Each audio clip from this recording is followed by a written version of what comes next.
여러분은 고집에 대해서 어떻게 생각하십니까? 고집. 고집이라고 하는 것을 제가 사전에 찾아보니까 이렇게 정의되어 있습니다. 고집은 자신의 생각을 바꾸거나 자신의 의지를 바꾸거나 고치지 않고 굳게 지켜서 우기는 것. 우기는 것이 고집이라고 합니다. 그러니까 무엇을 우기는 것입니까? 자기의 의지, 자기의 생각, 자신의 생각, 그것을 우기는 것, 바꾸지 않고 우기는 것이 고집인데, 그런데 여러분, 고집 자체에는 문제가 없어요. 고집은 선하지도 않고 악하지도 않습니다. 그렇죠. 나쁘지도 않고 좋지도 않아요. 그러니까 어떤 고집이냐에 따라서 좋은 고집이 있을 수 있고 나쁜 고집이 있을 수 있죠. 여러분, 나쁜 고집을 우리는 흔히 뭐라고 부릅니까? 옹고집이라고 이야기하죠. 옹고집. 예전에 있었던 옹고집전이라고 하는 것에서 나왔는데 나쁜 고집을 옹고집이라고 합니다. 혹시 저와 여러분은 옹고집이 없습니까?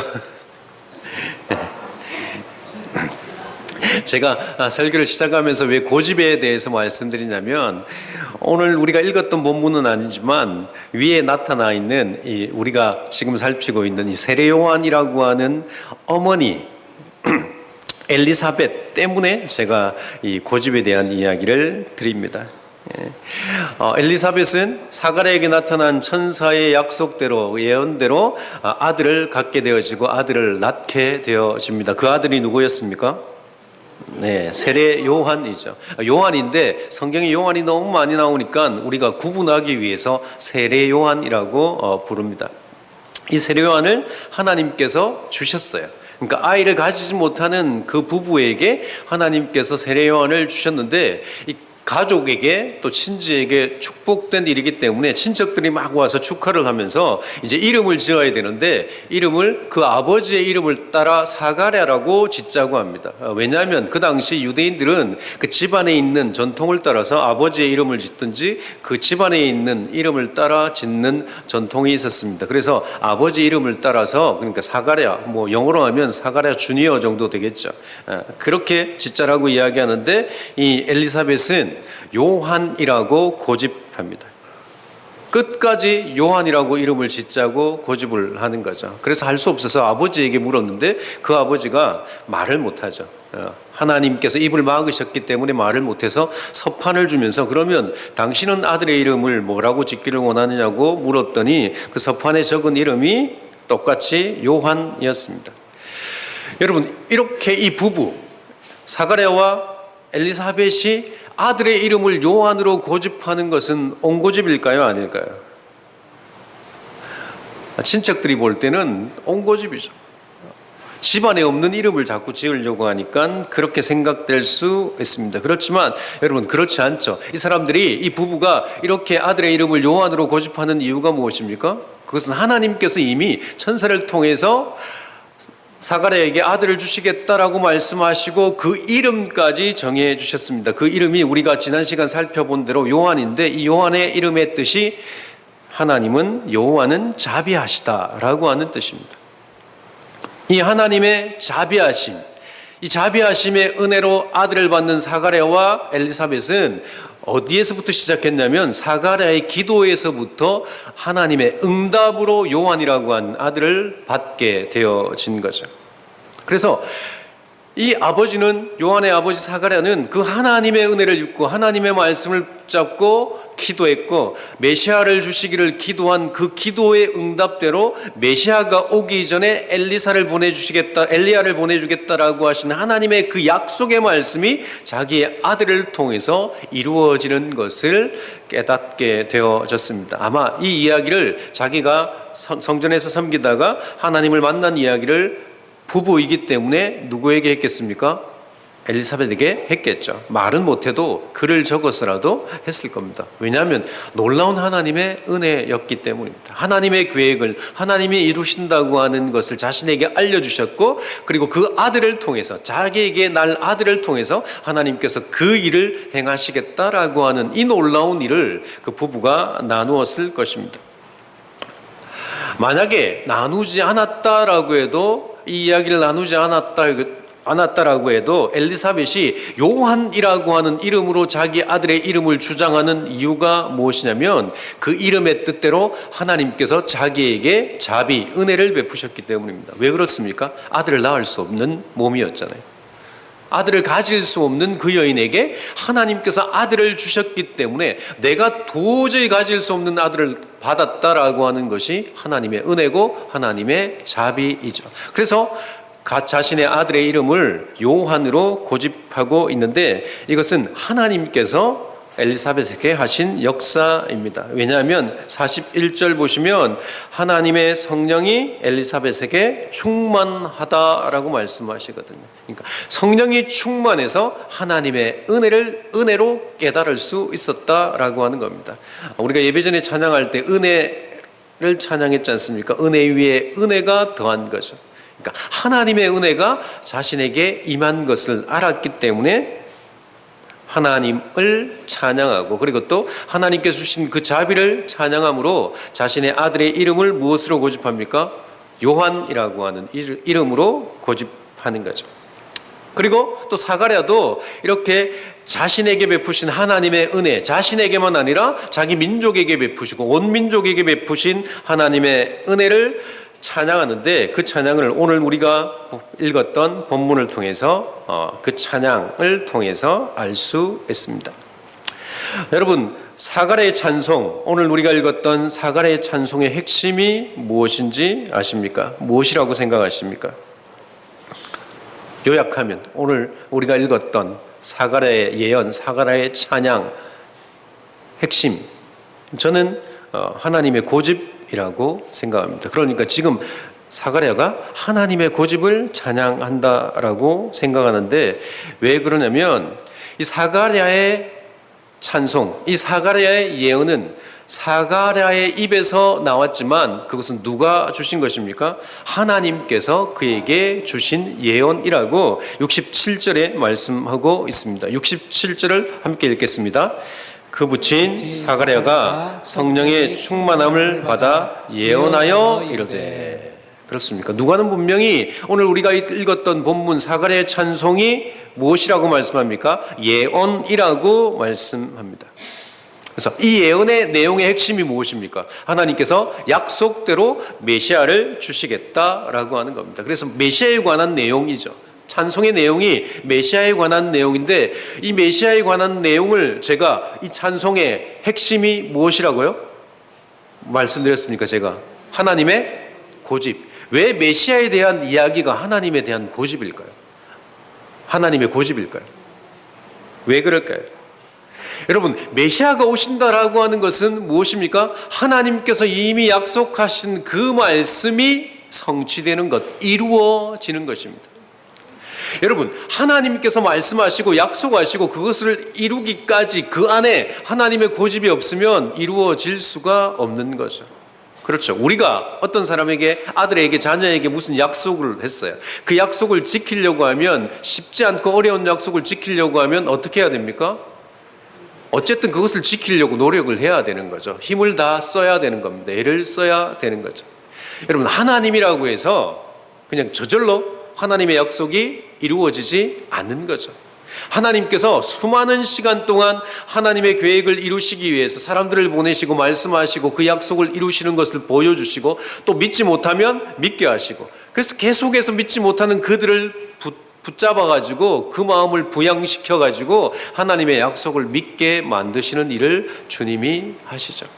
그러니까 하나님이 약속하신 약속을 지키는 것을 보면 그 속에 하나님의 고집을 볼 수 있습니다. 우리가 다 고백하듯이 하나님은 어떤 분입니까? 한번 말씀하신 그 말씀을 끝까지 지키시는 분이 하나님이십니다. 그래서 하나님은 자기 백성을 구원하시기로 작정하셨어. 창세전에 이미 작정하셨습니다. 작정하신 그 작정대로, 계획대로 하나님께서는 그 일을 하나님의 시간에 따라서 이루어 가시는 것을 우리가 성경을 통해서 알게 됩니다. 그런데 더 놀라운 것은 하나님께서 하나님의 작정, 하나님의 계획을 어떻게 하십니까? 자기 백성에게 알려주신다는 거죠. 그런데 놀랍게도 하나님의 백성들은 그 하나님의 약속을 붙잡고 살면 좋은데 붙잡다가 어떻게 합니까? 하나님을 배신합니다. 이스라엘 백성이 하나님을 배신하죠. 이방신을 섬깁니다. 스스로 하나님을 떠나버렸어요. 그럼에도 불구하고 이 하나님의 고집은 어떻게 합니까? 그 백성들이 포기하고 그 백성들이 하나님을 떠나도 하나님은 그 백성들을 포기하지 않으시고 끝까지 고집을 부리셔서 하나님의 뜻을 이루었다라고 하는 내용이 지금 무슨 내용입니까? 사가랴가 하나님을 찬양하고 또 사가랴의 입을 통해서 하나님께서 예언하시는 말씀이죠.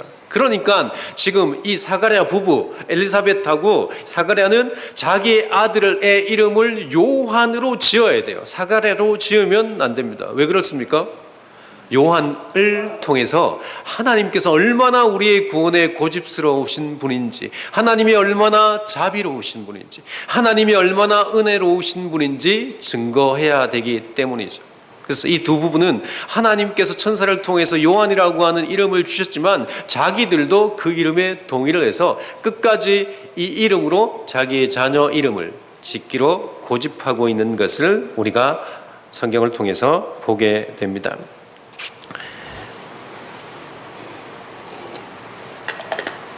오늘 우리가 읽었던 본문을 통해서 사가랴의 찬양을 통해서 예언을 통해서 알 수 있는 것이 무엇이냐면 하나님께서 보내시는 메시아가 이 땅에서 어떤 사역을 하시는지 우리에게 알려주는데 먼저 우리 68절과 69절을 같이 읽겠습니다.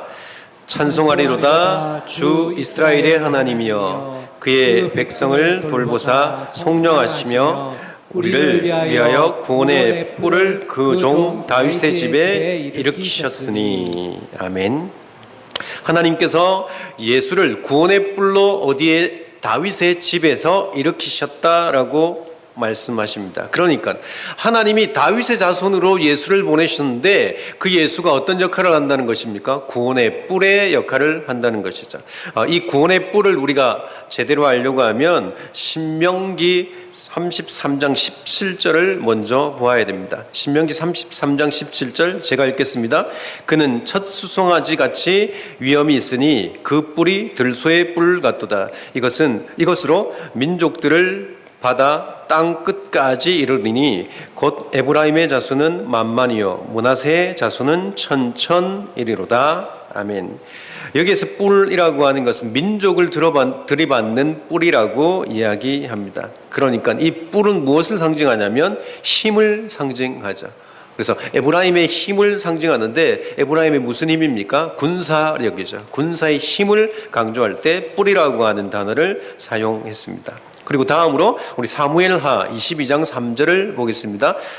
여러분이 읽어주시겠습니까? 사무엘하 22장 3절입니다. 시작. 내가 피할 나의 반석의 하나님이시여 나의 방패시여 나의 구원의 뿌리시여 나의 높은 망대시여 그게 피할 나의 피난처시여 나의 구원자시여 나를 폭력에서 구원하셨도다. 아멘. 여기에 있는 고백이 시편 18편 2절에도 똑같이 고백하고 있는데 여호와 하나님을 나의 무엇이라고 고백합니까? 여러 가지 있지만 구원의 뿔이라고 고백하는 거죠.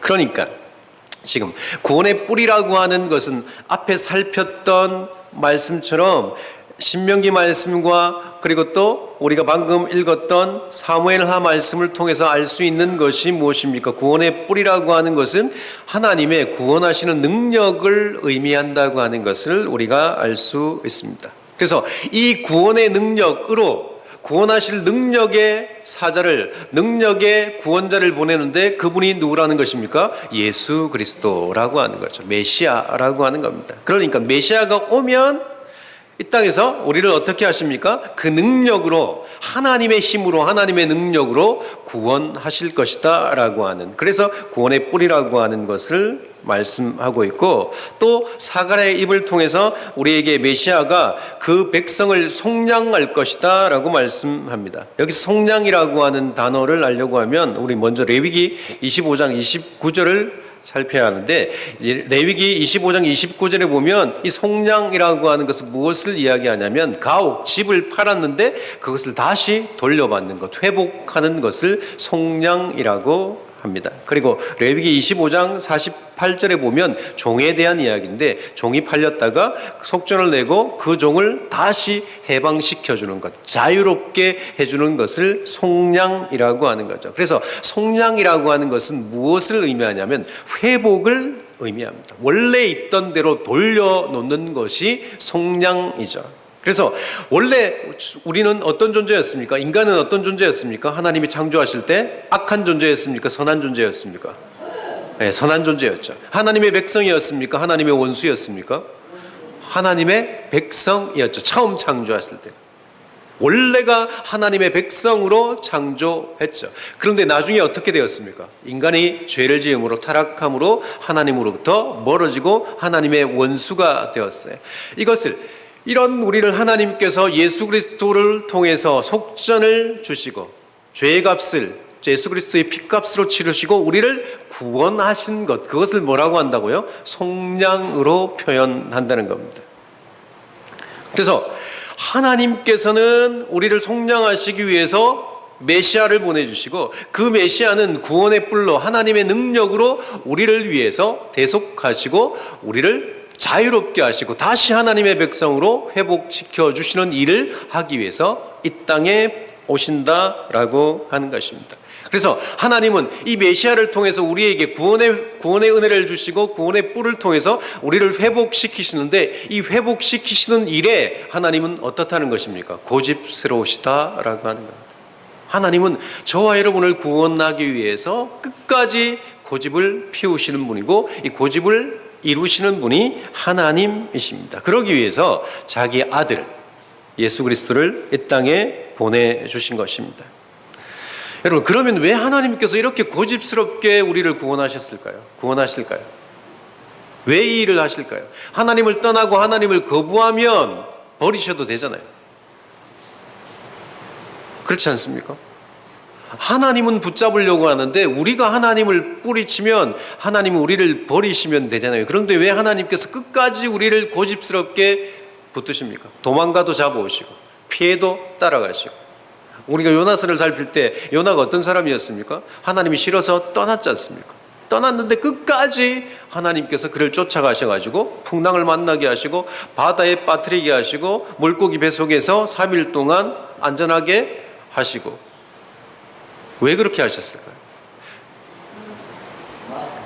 하나님이 그렇게 하시는 데는 이유가 있으실 겁니다. 그렇죠. 하나님께서 우리를 구원하시는 이유가 있습니다. 그러면 우리를 구원하셨다고 하면 구원에서 우리에게 무엇인가 요구하시는 것이 있죠. 그 요구를 74절과 75절에 말씀하고 있습니다. 우리 같이 74절과 75절을 읽겠습니다. 우리가 원수의 손에서 건지심을 받고 종신토록 주의 앞에서 성결과 의로 두려움 없이 섬기게 하리라 하셨도다. 하나님께서 저와 여러분을 구원하시고 어떻게 하신다고요? 종신토록 주 앞에서 성결과 의로 무엇 없이, 두려움 없이 하나님을 섬기게 하시겠다라고 하는 겁니다.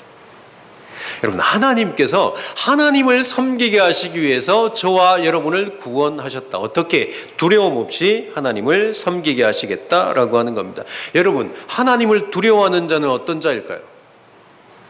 여러분, 하나님이 언제 두려우십니까? 네, 하나님 앞에 내가 너무 자랑스러운 일을 했을 때, 열심히 했을 때 하나님이 두렵습니까? 그렇지 않죠. 하나님 앞에 죄를 지었을 때 두려운 거죠. 그러니까 하나님 앞에 두려운 자들은 어떤 자들입니까? 하나님 앞에 죄를 지은 자이죠. 그러니까 그렇게 우리가 두려움 없이 하나님을 섬긴다라고 하는 것은 무슨 말씀입니까?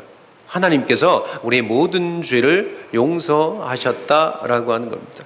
그것을 깨닫게 하시는 거죠. 그래서 우리가 하나님을 두려움 없이 섬길 수 있는 것은 무엇 때문입니까? 예수 그리스도의 대속의 은혜를 누렸다라고 하는 것입니다.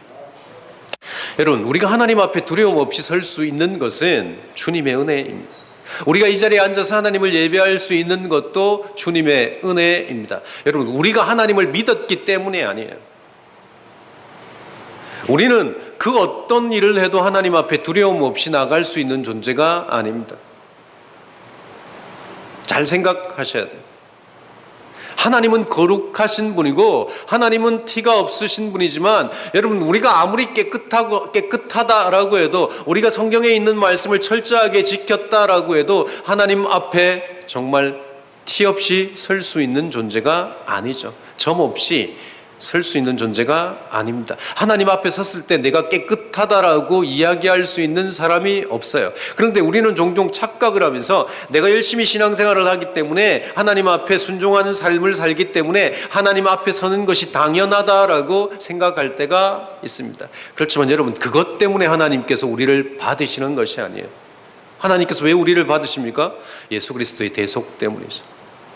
주님의 은혜 때문에 우리가 주님 앞에 나아갈 수 있고 하나님 앞에 나아갈 수 있습니다. 이런 우리에게 하나님께서 어떤 삶을 살라고 말씀합니까? 주 앞에서 성결과 의로. 성결이 무슨 말입니까? 거룩하게 살고 구별되게 살기를 원하신다라고 하는 겁니다.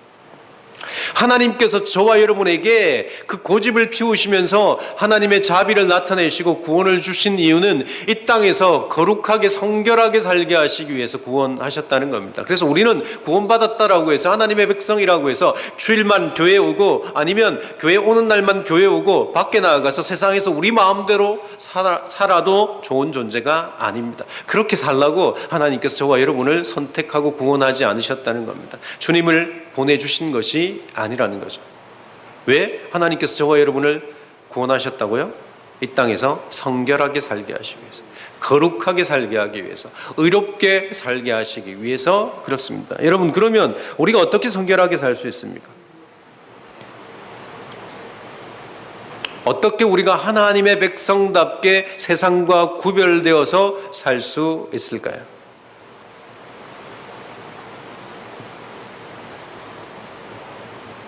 정답은 살 수 없습니다. 우리가 그렇게 살 수 없어요. 그래서 오늘 어떻게 말씀합니까? 77절부터 79절 같이 읽겠습니다. 주의 백성에게 그 죄사함으로 말미암는 구원을 알게 하리니 이는 우리 하나님의 긍휼로 인함이라. 이로써 돋는 해가 위로부터 우리에게 임하여 어둠과 죽음의 그늘에 앉은 자에게 비치고 우리 발을 평강의 길로 인도하시리로다 하니라. 아멘. 하나님께서 우리를 평강의 길로 인도하신다라고 말씀하십니다. 그러니까 우리가 우리의 구원을 위해서 어떻게 노력할 수 없고 우리가 얻은 구원을 유지하기 위해서 우리의 노력으로 유지되어지지 않는다라고 하는 거죠. 그래서 77절에 보면 구원을 알게 한다라고 하는데 여기에서 구원이라고 하는 단어, 이 구원이라고 하는 단어가 정확하게 해석하면 구원에 대한 지식이라고 하는 겁니다. 구원에 대한 지식. 그러니까 하나님께서 우리에게 구원에 대한 지식을 깨닫게 한다라고 하는 겁니다. 그러니까 우리가 어떻게 구원받았는지, 무엇을 통해서 구원받았는지, 우리는 구원받을 수 없는 존재라고 하는 것 알게 하시고 오직 예수 그리스도의 은혜로만 구원받을 수 있다라고 하는 사실을 깨닫게 하시는 거죠. 이 구원의 지식이 어떻게 한다는 겁니까? 우리를 거룩하게 살게 한다는 겁니다. 거룩이 무엇입니까? 구별되게 산다는 거예요. 세상 사람들과 다른 기준을 가지고 살아갈 수 있게 만들어 주시겠다라고 말씀합니다. 여러분, 우리가 구원에 대한 지식이 없으면 우리는 우리 마음대로 살 수밖에 없습니다. 교회는 나오겠죠. 예배당은 나올 거예요.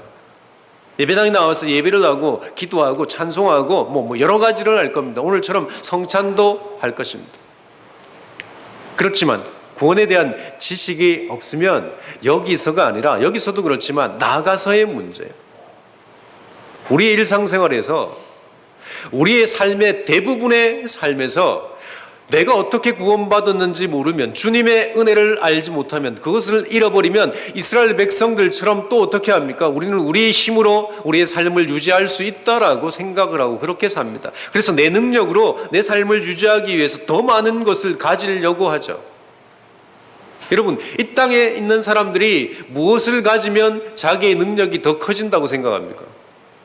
이 땅에서 잘 살 수 있다고 생각합니까? 세상 사람들이. 돈이죠, 돈. 그래서 부자를 세상 사람들은 뭐라고 부릅니까? 잘 사는 사람이라고 부르잖아요.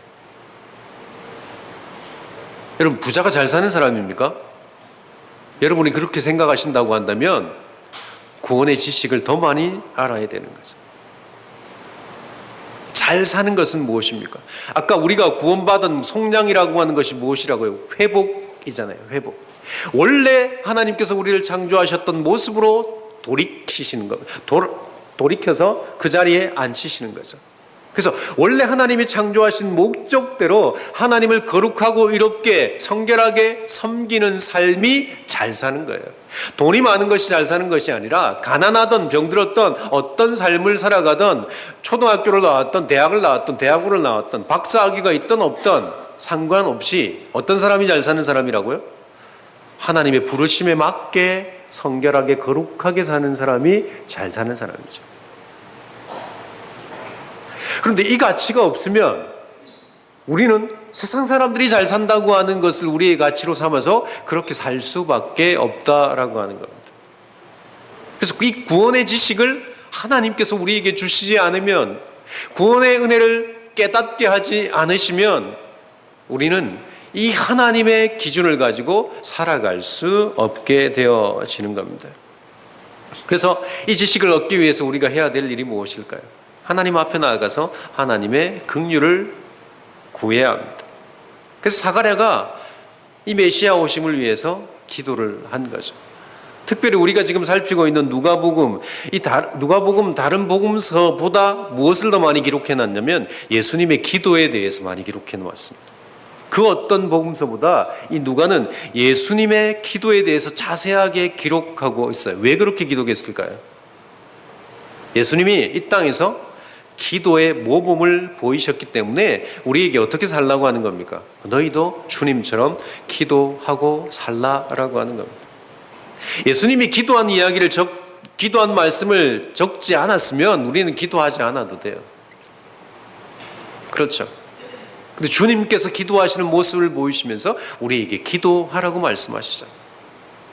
기도를 가르쳐 주시잖아요. 그래서 누가는 우리에게 무엇을 이야기합니까? 고집스럽게 기도하라라고 이야기합니다.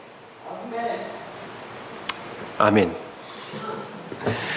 누가는 오늘 하나님의 그 고집스러운 구원의 열정을 이야기하면서 우리에게 요구하는 고집이 무엇입니까? 거룩하게 살기 위해서, 성결하게 살기 위해서, 그 구원의 지식을 갖기 위해서 하나님 앞에 기도하는 삶을 살라라고 하는 겁니다. 저와 여러분은 어떻습니까? 무엇의 고집을 가지고 있습니까? 저와 여러분은 정말 우리가 가지고 있는 온고집, 그것을 기도하는 고집보다 더 고집하고 있지 않습니까?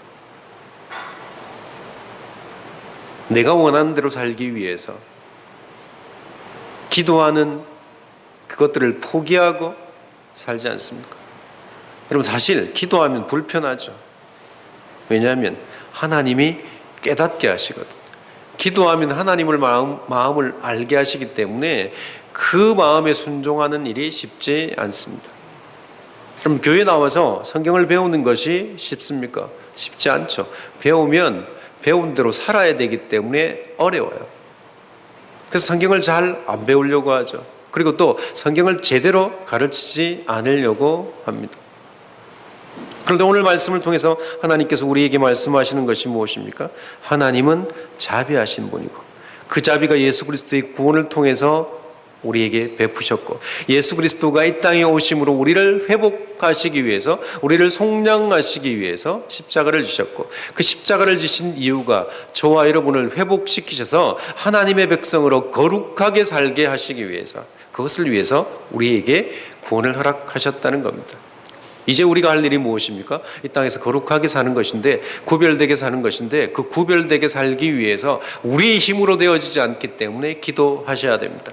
여러분, 기도하지 않고 되어지면 여러분 그건 거룩하게 사는 것이 아닙니다. 외식입니다. 외식.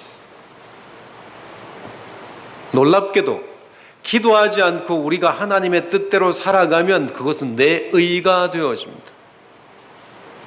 교만하게 되죠. 오히려 말씀대로 사는 것이 우리를 망치게 되는 거예요. 그래서 저도 그렇고 여러분도 그렇고 정말 기도함으로 하나님의 말씀에 순종하는 은혜, 그래서 기도함으로 구원의 지식을 갖기를 원합니다. 구원의 지식을, 참된 지식을 알게 되어지면 우리는 우리의 위치를 알 수밖에 없죠. 우리가 어떤 존재인지 알 수밖에 없어요. 그래서 저는 겸손이라고 하는 것은 낮아지는 것이 아니다라고 생각합니다. 겸손은 무엇이냐면 원래 내 위치를 아는 거예요. 내가 어떤 존재였는지를 아는 거죠. 그래서 교만할 수 없는 겁니다. 내가 어떤 사람인 줄 알면, 우리가 어떤 사람인 존재인지 알면, 하나님 앞에 얼마나 악한 존재였다라고 하는 것을 알면 여러분 우리는 교만할 수가 없는 거죠.